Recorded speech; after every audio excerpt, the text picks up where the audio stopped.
Bien, bonjour chers élèves. Alors dans cette vidéo, nous allons donc voir les notions sur la probabilité. Voilà, donc cette notion a été déjà étudiée longtemps en cinquième, en quatrième et en troisième. Donc en réalité, je ne crois pas qu'il y ait grand-chose à voir dans ce chapitre. Peut-être quelques petits éléments, hein, qui sont liés déjà à vos informations que vous avez reçues depuis la classe de cinquième et quatrième et troisième. Voilà.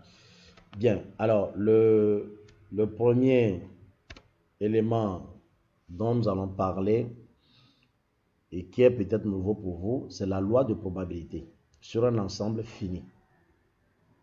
Alors, je commence d'abord par un ensemble fini. Un ensemble fini, c'est quoi? C'est un ensemble qui contient des éléments limités. Je donne un exemple. Voilà un ensemble que j'ai placé là.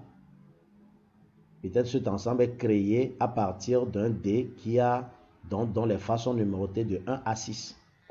Donc, j'ai des éléments finis, de 1 jusqu'à 6.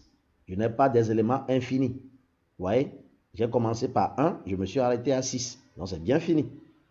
Donc, ça veut dire que quand on vous dit un ensemble fini, vous devez comprendre que la probabilité que vous allez étudier en seconde n'est pas sur un ensemble infini. Ce n'est pas de moins l'infini jusqu'à plus l'infini. C'est sur un ensemble d'éléments qu'on peut compter. 1, 2, 3, 4, 5, 6. Ça s'arrête là. Donc, c'est un ensemble fini. D'accord? Bien. Alors, la loi de probabilité, en fait, c'est quoi? C'est un tableau qui résume la probabilité de chaque élément. Par exemple, quand je prends un ensemble constitué de nombres ou bien de faces numérotées de 1 à 6, chaque face a une probabilité. Hein, chaque face a une probabilité de s'exprimer. Donc, quand je prends ici dans ce tableau, la phase numéro 1, la probabilité d'obtenir la phase numéro 1, c'est 1 sur 6. 2, 1 sur 6. 3, 1 sur 6. Vous voyez que là, ce tableau me permet de faire quoi? De lire que chaque face que j'ai correspond à une probabilité donnée. C'est ce qu'on appelle la loi de probabilité en fait. Bon, vous savez le faire déjà en classe de troisième, mais seulement on ne vous a pas dit que ça s'appelle loi de probabilité. Alors ici, c'est une loi de probabilité, c'est simple. C'est comme si j'ai par exemple dans un sac des boules rouges, noires, bleues, etc. Alors je mettrai rouge et puis je mettrai sa probabilité. Noir, je mettrai sa probabilité. Et bleu, je mettrai sa probabilité, etc. etc. Donc le tableau que j'obtiens qui résume toutes les probabilités que je peux obtenir à partir d'un événement défini, pour moi, constitue ce qu'on appelle une loi de probabilité. Simple. Alors, je précise aussi ce vocabulaire que nous avons vu en classe de troisième. Alors, une expérience est dite aléatoire lorsque je ne connais pas d'avance les réponses. Je ne connais pas les issues. Je ne connais pas la réponse que j'aurai après l'expérience.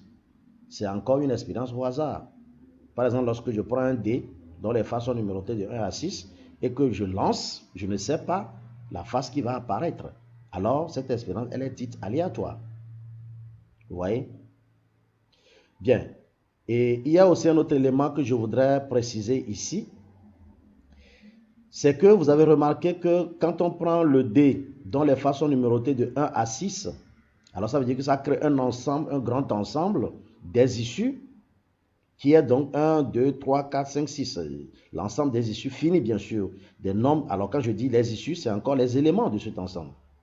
Alors vous avez remarqué que chaque issue ou chaque élément de cet ensemble a la même probabilité. Alors ici, on parle d'un événement équiprobable. Équiprobable, ça veut dire qu'il y a la même probabilité ou bien équirépartie. Un événement équiréparti, ça veut dire que l'événement est donc, chaque face a la même probabilité d'obtention. Voilà, c'est ça qu'on appelle un événement équiréparti. C'est un vocabulaire que vous devez maîtriser aussi. Alors, quand on vous dit que vous avez un événement équi, ou bien des événements, une loi équirépartie, ça veut dire que vous avez dans un tableau, chaque issue a la même probabilité de s'exprimer.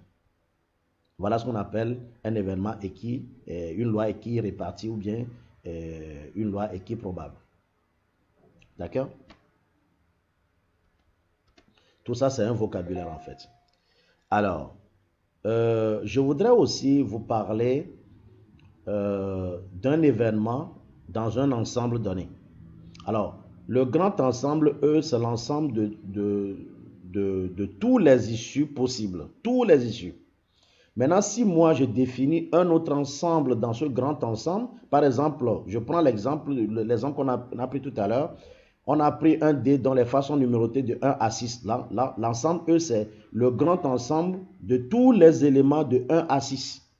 Vous voyez, je mettrai 1, 2, 3, 4, 5, 6. Tous les éléments de 1 à 6.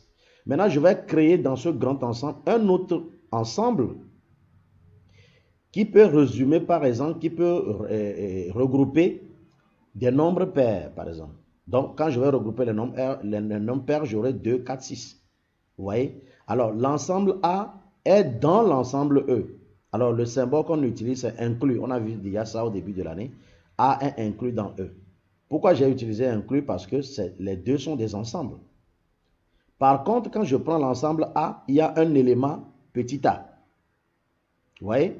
Petit a, c'est comme issu de l'ensemble A. Alors, le petit a appartient, je ne dirais pas inclus, mais appartient à A. Petit a appartient à A, alors que l'ensemble grand A qui est en rouge est inclus dans l'ensemble grand E. Donc, différenciez les deux symboles. Et il faut savoir quand est-ce qu'il faut utiliser appartient et quand est-ce qu'il faut utiliser inclus. J'utilise inclus lorsque je me rends compte que c'est un ensemble qui est rentré dans le ventre d'un autre ensemble. Là, j'utilise inclus. Et j'utilise appartient lorsque c'est un élément qui fait partie d'un ensemble. D'accord? Ça, c'est des vocabulaires que vous devez maîtriser. Alors, lorsque vous avez un ensemble noté avec 0 barré, ça s'appelle ensemble vide. Hein? Et un ensemble vide correspond à un événement vide, impossible. Un ensemble vide correspond à un événement impossible. Par exemple, quand je prends l'ensemble des faces numérotées de 1 à 6, donc 1, 2, 3, 4, 5, 6, si je dis par exemple, je veux créer un ensemble des nombres supérieurs à 7 dans ce grand ensemble, c'est vide. Cet ensemble-là sera vide parce qu'il n'y aura pas d'éléments dedans. Moi, mon grand ensemble, c'est E. J'ai 1, 2, 3, 4, 5, 6. Maintenant, moi, je veux créer un ensemble de ce grand ensemble E qui comporte des éléments, des numéros supérieurs à 7 ou bien supérieurs à 6. Alors moi, je ne peux pas avoir d'éléments parce qu'il n'y en a pas. Impossible. Donc, cet ensemble que je vais créer sera vide. Vous voyez? Et puis, l'ensemble E, c'est tous les nombres qui sont compris entre 1 à 6 ou bien inférieur ou égal à 6. Alors, cet ensemble-là est lié à un événement certain. Ça, c'est certain de les trouver. Voilà. Alors, je vais revenir sur maintenant la probabilité d'un événement. Ça, vous le savez déjà très bien. Lorsque l'événement est rapporté à un ensemble vide, la probabilité d'un ensemble vide est 0. Par exemple, la probabilité d'obtenir un nombre supérieur à 7, c'est 0. Parce qu'il n'y a pas d'élément dans cet ensemble. La probabilité de E, c'est-à-dire la probabilité de l'ensemble. Quelle est la probabilité pour obtenir une face qui porte un numéro inférieur ou égal à 6? Alors c'est 1 parce que tous les éléments sont dedans. On a 6 éléments, donc ça donne 1. Et vous devez savoir aussi que la probabilité d'un événement, c'est un nombre qui est compris toujours entre 0 et 1. C'est important de le savoir.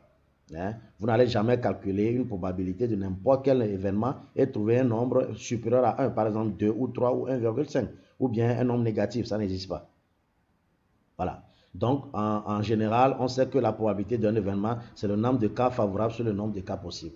C'est la formule générale. Par exemple, si j'ai un dé donc, dont les faces sont numérotées de 1 à 6, pour trouver la probabilité, par exemple, de l'événement, je crée un événement E, des nombres pairs, je vais compter le nombre pair, j'aurai 3 nombres pairs, 2, 4, 6, divisé par le nombre total de faces qui est 6. Donc, ça va être 3 sur 6, qui donne 1 sur 2. Vous voyez?